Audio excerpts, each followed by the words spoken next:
Hello everyone, আসসালামু আলাইকুম। কি অবস্থা? কেমন আছো সবাই?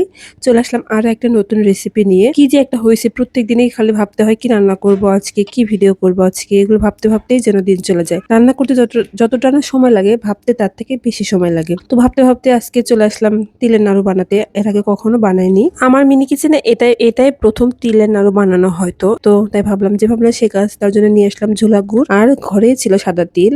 এখানে কালো তিল হলে আরো বেশি সুন্দর হতো। তারপরেও আমি সাদা তিল ব্যবহার করেছি এখানে। এতো সুন্দর করে প্রথমে আগে তিলগুলোকে ভেজে নিয়েছি। হালকা করে একটু ভেজে নিলে তাহলে খেতে ভালো লাগে, মুচমুচে হয়, খেতে অনেক বেশি সুস্বাদু হয়। তারপরে একদমই সহজ তিলের নাড়ু বানানো। আমি এর আগে কখনো বানাইনি, ট্রাই করিনি। এই প্রথম আমি ট্রাই করেছি। তবে অনেক বেশি সুন্দর হয়েছিল।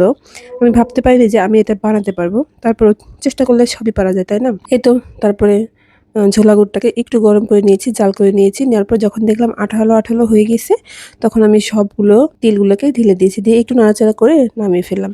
এই তো এই প্লেটটাকে প্রথমে আগে একটু সরিষার তেল দিয়ে আমি মাখিয়ে নিয়েছি, যেন লেগে না ধরে। সবগুলো একে একে ঢেলে দিলাম। এবার একটু ভালো করে এখানে মিক্সড করে নিতে হবে। এটার উপরে তিলের নাড়ু ডিপেন্ড করে কতটা সুন্দর হবে। এটা যত ভালো করে মাখানো যাবে, তত বেশি তিলের নাড়ুটা খেতে সুস্বাদু হবে, এবং এই জমাটটাও ভালোভাবে বাঁধবে। আর কি নাড়ু বানাতে অনেক বেশি সুবিধা হবে।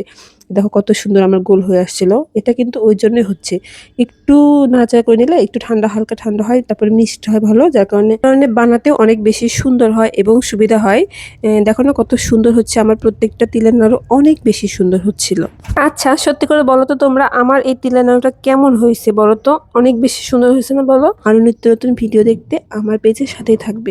দেখা হবে নতুন কোনো ভিডিওতে, নতুন কোনো রেসিপি নিয়ে। সে পর্যন্ত সবাই ভালো থাকবে। ধন্যবাদ সবাইকে। আল্লাহ হাফেজ।